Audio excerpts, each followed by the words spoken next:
Been called Walkout Wednesday. Hundreds of students all across our state stood in solidarity with peers all across the country today. Walking out of school to protest gun violence, ABC2's Abby Isaacs caught up with some students to see why they decided to take a stand. Abby?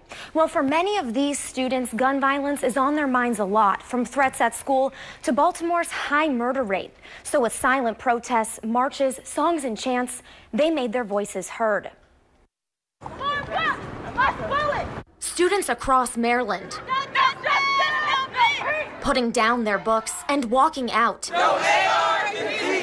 to join a national movement to protest gun violence and promote school safety. This can't happen anymore. Something needs to change. This morning, hundreds of Baltimore City College high school students marched around their school.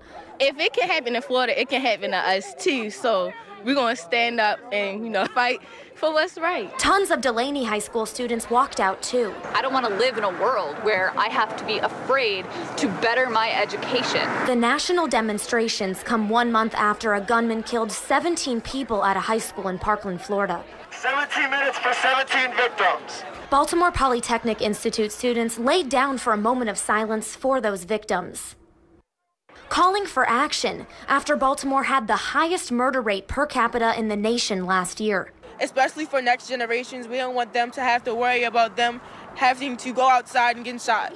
Our school, it legitimately is a student body family, and I'll be damned if I let it be said that I didn't do everything that was necessary to protect my family. Amplifying a cause that's only getting louder with walkouts at this school and all around the country. I feel like the NRA has too much power nowadays, and it allows them to effectively silence sort of any opposition, so I'm just hoping that people come away with a feeling of not being silenced anymore. We also got this video from a Falston High School junior. She said a few students walked out despite Harford County banning their participation. Now, county officials say the protests were limited and orderly, and instead of the walkout, they organized a classroom activity to give students a chance to speak up.